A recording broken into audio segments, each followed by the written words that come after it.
The live TV, सच सबसे आगे। नमस्कार, आप देख रहे हैं द लाइव टीवी और मैं हूं आपके साथ मुनमुन रहमान। बिहार में नीतीश कुमार ने एक बार फिर से महागठबंधन की सरकार तोड़कर बीजेपी के साथ शामिल हो गए और बीजेपी के साथ मिलकर जो है बिहार में सरकार बनाई और 9वीं बार मुख्यमंत्री पद की शपथ ली। इस बार डिप्टी सीएम जो है वो बीजेपी की ओर से चुना गया, लेकिन इसी बीच बिहार में टेंशन जो है वो लगातार बढ़ रही है।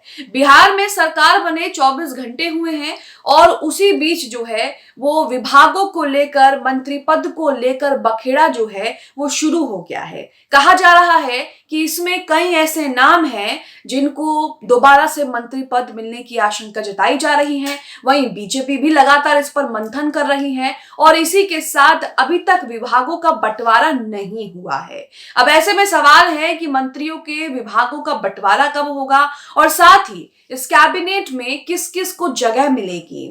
आप अपनी स्क्रीन पर बिहार तक का ट्वीट देख रहे हैं जिसमें लिखा है कि बिहार के लोगों को पुराने मुखिया के साथ साथ एक नई सरकार मिल गई है।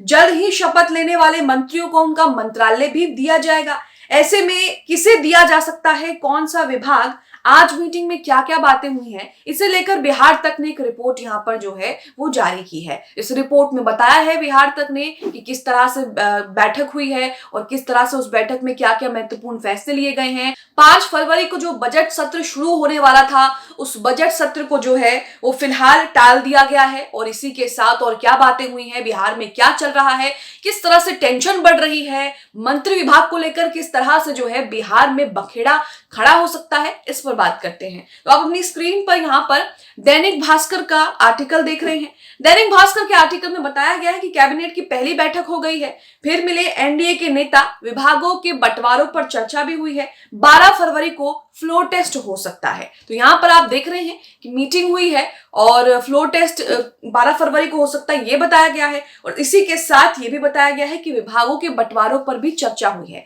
अब ये विभागों के बंटवारों पर जिस तरह से चर्चा हो रही है, इस बीच टेंशन इसलिए देखने को मिल रही है क्योंकि इसमें सवाल पूछे जा रहे हैं, सवाल खड़े हो रहे हैं कि क्या पुराने ही लोग यहाँ पर फिर से जो है चुने जाएंगे या फिर नए लोगों को जगह मिलेगी। वहीं बीजेपी भी लगातार मंथन कर रही है और इसी के बीच गृह मंत्रालय किसके पास रहेगा, गृह विभाग किसके पास रहेगा, यहाँ पर भी सवाल बना हुआ है क्योंकि ये नीतीश के पास रहता है, नीतीश कुमार के पास रहता है। अब ऐसे में कई तरह के सवाल खड़े हो रहे कि कौन सा विभाग किसके पास रहेगा और कब से नई सरकार जो बिहार में बनी है एनडीए और जेडीयू की, उसका काम कब से शुरू होगा। तो यहाँ पर देखिए लिखा है कि बिहार में एनडीए कैबिनेट की पहली बैठक हुई है।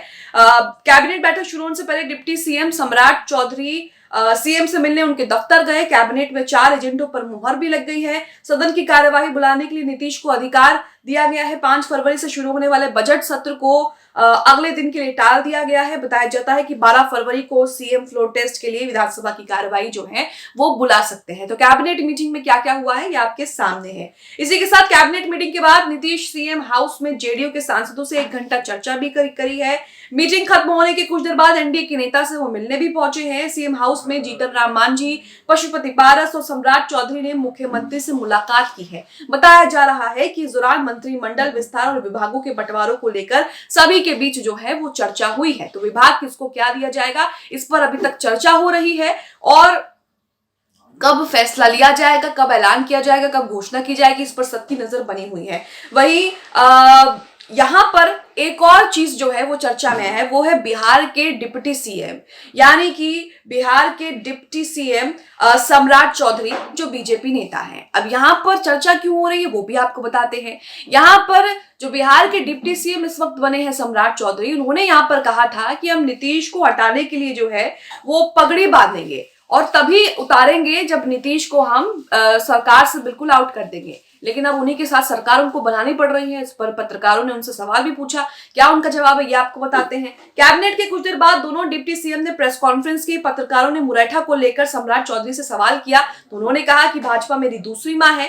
मेरी जन्मदिन देने वाली माँ जब चली गई थी तो मैंने मुरैठा बांधा था, यानी कि वो सर पर जो पगड़ी होती है उसको यहाँ पर ये मुरैठा कह रहे हैं। मैं व्यक्तिगत तौर पर कमिटेड हूँ दूसरी माँ के सम्मान में। अयोध्या जाकर अगर अयोध्या जाकर सर मुंडवाना पड़ा तो मुंडवाऊंगा। मैं भाजपा सिपाही आई हूँ वो भावक क्षण था जब मैंने ये बात रखी थी। तो यहाँ पर आप देख रहे हैं कि जिस तरह से जेडीयू और बीजेपी के नेताओं ने जो कुछ कहा था एक दूसरे के लिए, अब वो चीजें जो है वो वायरल हो रही हैं और उन पर मुसीबत भी बन रही है। उन पर क्वेश्चंस जो है उनसे पूछे जा रहे हैं, क्रॉस क्वेश्चन किए जा रहे हैं और उनसे पूछा जा रहा है कि आपने तो तब ऐसे कहा था, अब आपका क्या कहना है, क्योंकि अब तो दोनों ने फिर से मिलकर जो है वो सरकार बना ली है। इससे पहले सचिवालय में लगे आरजेडी कांग्रेस के मंत्रियों के नेम प्लेट उखाड़ दी गई, जेडीयू के पुराने मंत्रियों के नेम प्लेट को ढक दिया गया है, तेजस्वी के बंगले के बाहर डिप्टी सीएम की नेम प्लेट को भी ढक दिया है। तो यहाँ पर जेडीयू के जो पुराने मंत्री हैं उनकी नेम प्लेट को भी ढक दिया है, जिस पर सस्पेंस बना हुआ है कि जिन मंत्रियों को जगह मिलेगी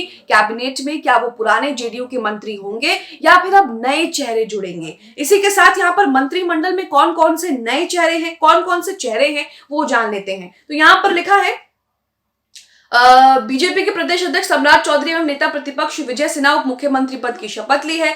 मंत्रियों में बीजेपी से डॉक्टर प्रेम कुमार, जदयू से विजय कुमार चौधरी, श्रवण कुमार एवं विजेंद्र प्रसाद यादव, हम पार्टी से संतोष कुमार, सुमन एवं निर्दलीय विधायक सुमित कुमार सिंह आदि लोग जो हैं वो शामिल हैं। तो ये कुछ नाम हैं हाईलाइट किए हुए। इसी के साथ यहाँ पर इनके बारे में क्या कुछ बताया गया है वो भी आपको बताते हैं। प्रेम कुमार की बात करें तो प्रेम कुमार जो है वो लालू यादव के ओबीसी राजनीति के कार्ड के रूप में बीजेपी ने जो है वो प्रेम कुमार को यहाँ पर उतारा है। तो बीजेपी यहाँ पर लोकसभा चुनाव को लेकर जो है वो पूरी तैयारी कर रही है और एक एक कदम जो है वो फूक फूक कर रख रही है। यही वजह है कि विपक्ष जो लगातार बीजेपी को ओबीसी के तौर पर, ओबीसी के हकों को लेकर जिस तरह से क्रिटिसिज्म करता है, उसे भी यहाँ पर जो है बीजेपी ने मात दे दी है। इसी के साथ विजय कुमार चौधरी जो भूमिहार जाति के हैं, बिहार विधानसभा में जनता दल यूनाइटेड विधायक दल के नेता, शिक्षा, जल संसाधन, ग्रामीण विकास, ग्रामीण कार्य, इंजीनियरिंग, सूचना और जनसंपर्क मंत्री का पद संभाला है। तो यहाँ पर आप देख रहे हैं कि जो हाईलाइट किए हुए नाम है